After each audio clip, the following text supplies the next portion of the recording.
You can tell a lot about a person by the way they treat you when they don't need you. That's what I learned from him, my boss. The man who taught me that loyalty means nothing to those who trade it for convenience. At 28, I believed in effort. I believed that staying late, double-checking my work, volunteering for what others avoided, all of it meant something. I believed in fairness, in merit, in the idea that competence would eventually be noticed. It's almost funny now, how naive that sounds. But back then I carried that belief like armor. The office was the kind of place that hummed with quiet desperation. The air always smelled faintly of printer ink and overbrewed coffee, and you could almost hear ambition in the silence between keystrokes. Everyone moved quickly but never loudly, as if success was something you could sneak up on. I was one of those people who wanted to earn their way up. Not charm their way, not talk their way. Earn it. That's why when my boss, David Langford, started to notice me, I felt proud. David had this calm, composed energy, the kind that made people listen. He never raised his voice, he didn't need to. He had the kind of authority that wrapped itself around a room without ever being asked to. And when someone like that says, "You've got potential," it changes you. It rewires something inside you. I started working harder, not for the company anymore but for him. For his approval. At first it felt like partnership. He'd call me into his office to discuss strategy, or brainstorm ideas for upcoming campaigns. He'd ask, "What do you think, Natalie?" And mean it, or at least pretend to. He once told me, "You've got a mind that doesn't just solve problems, it anticipates them." Those words kept me going for months. They made the 12-hour days feel noble. I'd see my reflection in the elevator mirror on the way home. Tired eyes, hair pulled back, makeup fading, and I'd whisper to myself, "You're getting there. This is what it takes." I didn't know then that I was already being used. The signs were small. Little moments that only look obvious when you're standing at the end of them. He'd ask me to prepare a deck for the executive meeting, but the next morning he'd present it as his own. He'd tell clients about his innovative strategies, the ones I'd spent nights perfecting. And when the department head complimented him, he'd say, "Couldn't have done it without my team," without ever saying my name. Still, I told myself it didn't matter. That one day the right people would notice. They had to. There was one project, a merger between our firm and a rival, that became my entire life for almost 6 months. I knew every detail of that deal like it was a living thing. Every clause, every risk, every potential gain. I wrote the presentation that won over the board. And when it was done, when the deal finally closed, I felt something I hadn't in a long time. Pride. Real earned pride. David came to my desk that night. The office was nearly empty, lights dimmed except for the glow of monitors. He leaned against the cubicle wall, loosened his tie and said, "You pulled it off, Natalie. You saved us millions. You should be proud." I smiled. "I am." He nodded and then added, almost casually, "You know, when this merger gets announced, I'll be pushing for your promotion. You've earned it." I think that was the first time I let myself exhale. The first time I believed the years of silence and strain were about to mean something. The promotion was set to be announced in June. I bought a new blazer. Navy, sharp shoulders, something that made me feel unshakable. I rehearsed the words I'd say when people congratulated me. "Thank you. It means a lot. I worked hard for this." But June came, and with it a company-wide meeting. The CEO himself stood in front of the team, smiling like a man with good news. And he said, "We're proud to announce that the new director of strategy will be David Langford." The applause hit before the words did. I clapped too, because everyone was looking. Because shock has a way of disguising itself as composure. David took the mic, thanked the team, and said, "This promotion isn't just about me. It's about collaboration, about the incredible people who made this possible." His eyes swept over the crowd, and for 1 second they landed on me. Flicker, quick, impersonal, almost apologetic. Then he moved on. That was it. My name never left his mouth. After the meeting, I sat in my chair long after everyone else had gone, staring at the blank screen in front of me. The hum of the air conditioner filled the silence. I couldn't tell if I was angry or just hollow. I stayed late that night, out of habit I think. Work was the only thing that still made sense. Around 10, David came into the office again. He stood by my desk, hands in his pockets. "I know you probably expected more," he said. I didn't answer. He continued, "You'll get your turn. I meant what I said before. You're talented. But right now the company needed stability, someone with more experience. You understand that, right? I looked at him, really looked at him. The perfect posture, the easy confidence, the faint smile that didn't reach his eyes. And I realized he didn't feel guilty. Not even a little. He'd taken what I built and used it to climb higher. And he genuinely believed I should thank him for letting me hold the ladder. When he left, I sat there alone. The office lights hummed overhead. The windows reflected my own stunned face back at me. That night, something inside me cracked. Not loudly. Not dramatically. Just a clean, quiet break.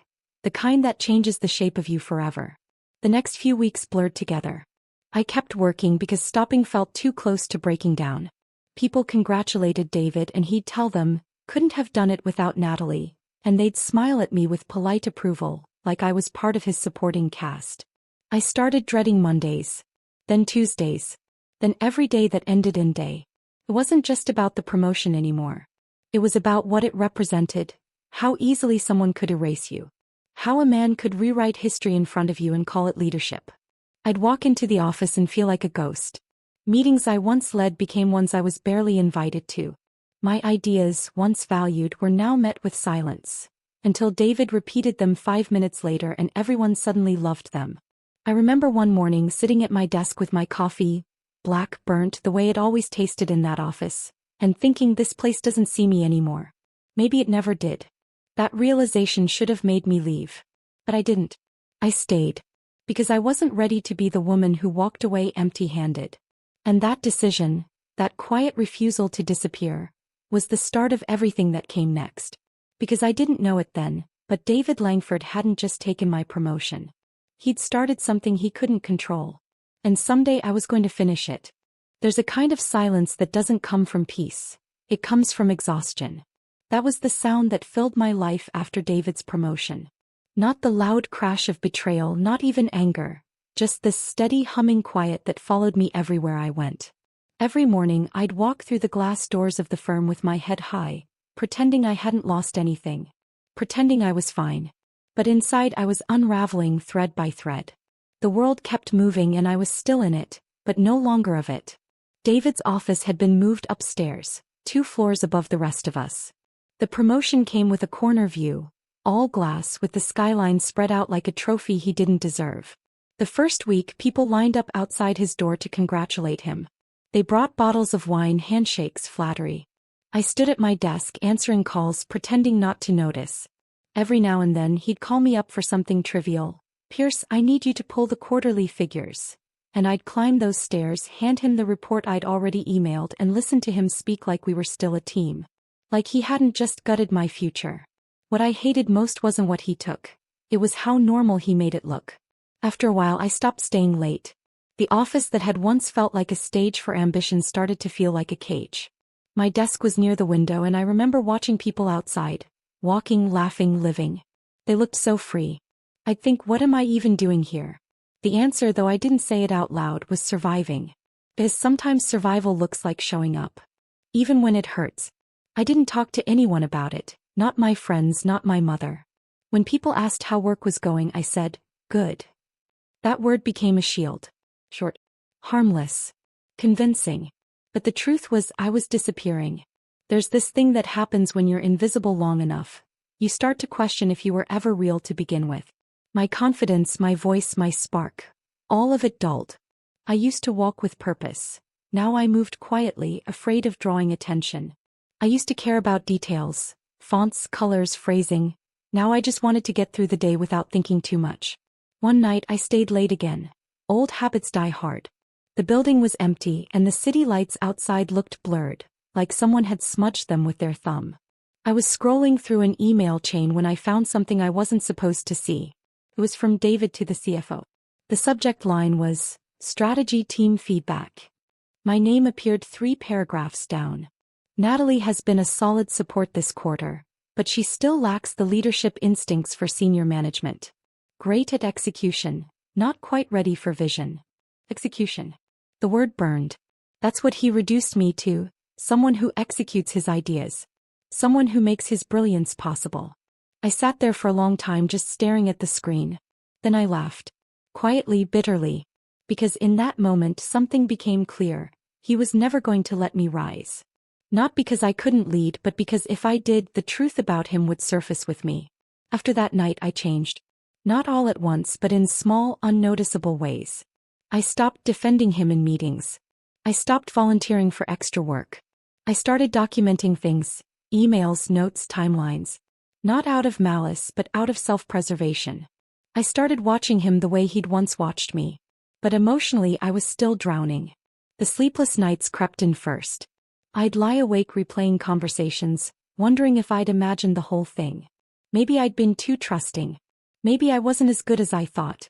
Self-doubt is a slow poison. It doesn't kill you all at once. It just drains you until you start mistaking fatigue for failure. Then came the isolation. Friends started drifting away, not because they didn't care but because I'd stopped answering. I didn't have words for what I was feeling, and silence felt easier than explaining. One Friday night my friend Lila called. "You've been MIA," she said. "Come out with us. You need a break." I almost said yes. But then I looked at my reflection in the mirror. Pale skin, tired eyes, a woman I barely recognized, and I said, "Next time." There was no next time. Weeks turned into months. My performance reviews became satisfactory. I wasn't the rising star anymore, just another employee doing her job. People stopped asking for my input in meetings. Sometimes they forgot to copy me on emails. And still I stayed.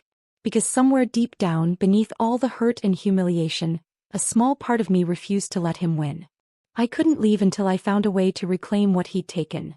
Not the promotion, but the part of me that believed I mattered. The turning point came the day I learned he was being considered for a board position. A national one. Bigger salary, more visibility. The kind of role that could rewrite a man's story.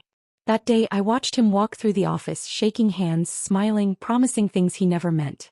Everyone adored him. The model executive. The man with integrity. And I remember thinking, if this world rewards people like him, then maybe the world needs a reminder of what integrity actually looks like. But before revenge ever became a plan, it started as something smaller. A flicker of self-respect. I began keeping records, detailed ones. Every decision he claimed as his own, every discrepancy between his presentations and the data I'd provided, every client issue he covered up with charm. I didn't know what I'd do with it yet. But I knew I couldn't stay powerless forever. At the same time, something unexpected happened. The CEO brought in an outside consultant team. New faces, fresh energy. Among them was a woman named Ava Moreno. She was sharp, intuitive, the kind of person who asked real questions. During one meeting, she pulled me aside afterward and said, "You were quiet, but you know more about that merger than anyone else here, don't you?" I hesitated, then nodded. Ava smiled. "Thought so. Let's talk." We started having coffee in the mornings before meetings. She asked about company culture, internal politics, the unspoken rules.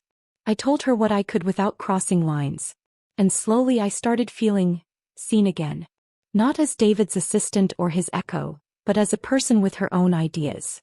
It was Ava who said something that stuck with me. People like Langford, they rise fast because they look safe. But they fall hard when truth catches up. The only question is, who's willing to tell it? That night I opened my laptop and stared at the folder of documents I'd been quietly collecting for months. My heart was pounding. My hands shook. And for the first time in a long time I felt something that wasn't sadness. It was clarity. I didn't want to destroy him.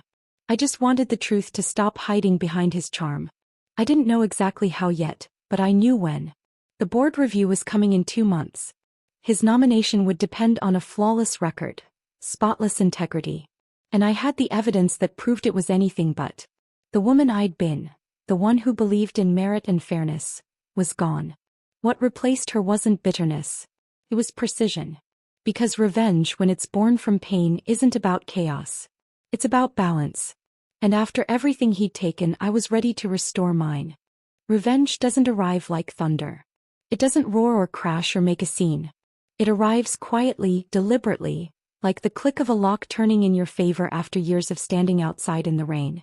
By the time the board nomination process began, I was no longer the woman who flinched when she heard David's voice. The hurt had burned itself out, leaving behind something steadier, focus. It wasn't about proving him wrong anymore. It was about reclaiming the story he'd stolen. He still talked to me like nothing had changed. "Pierce, can you polish this report?"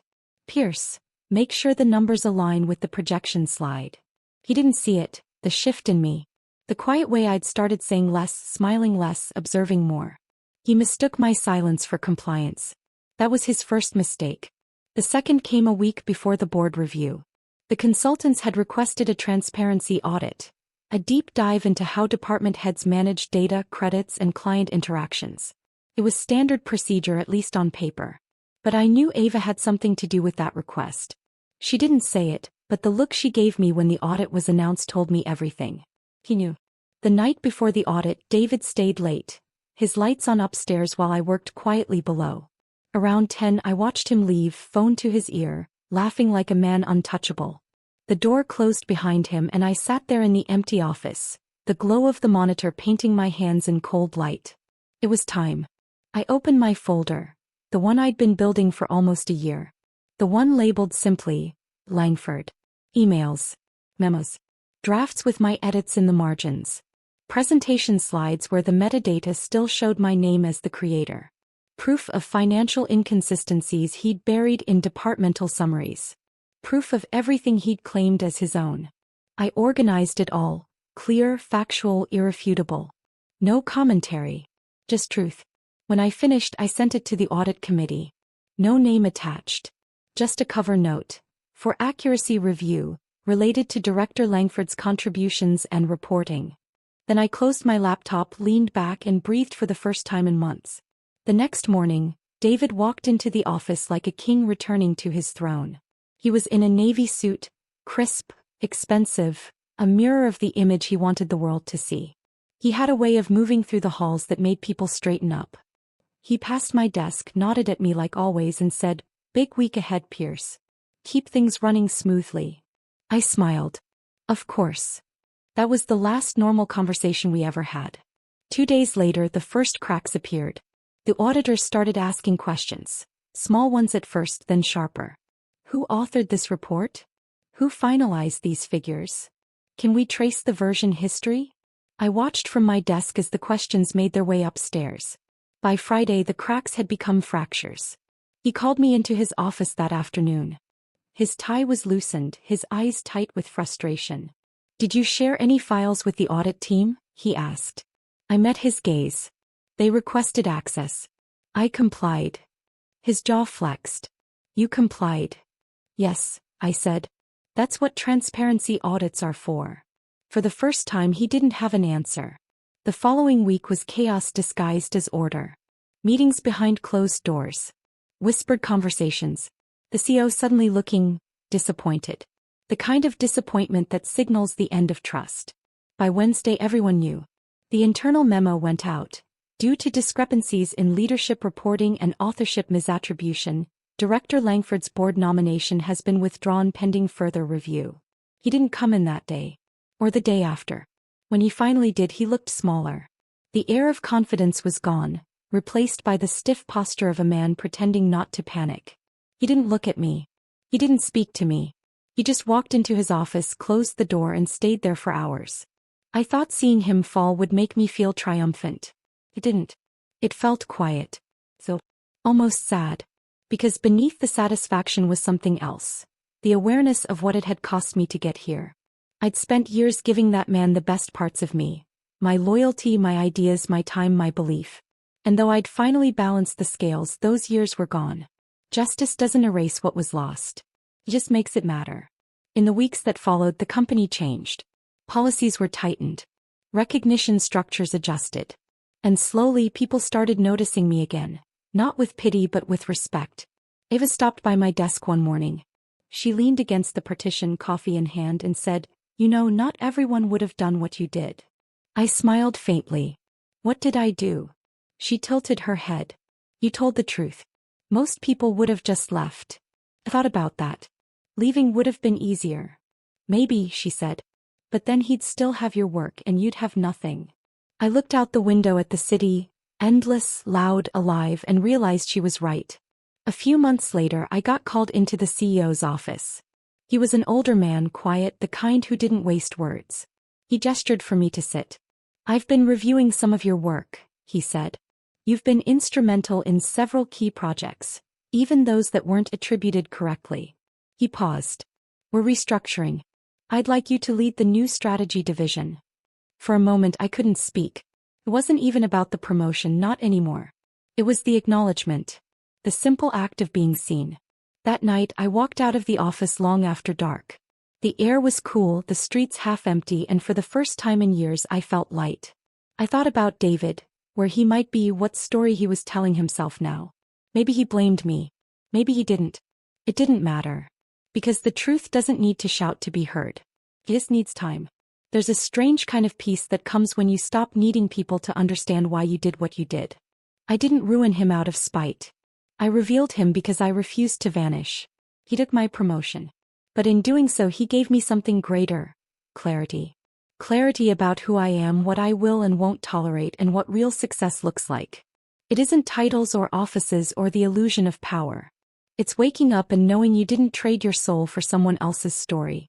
If I could go back and warn the younger version of myself, I'd tell her this.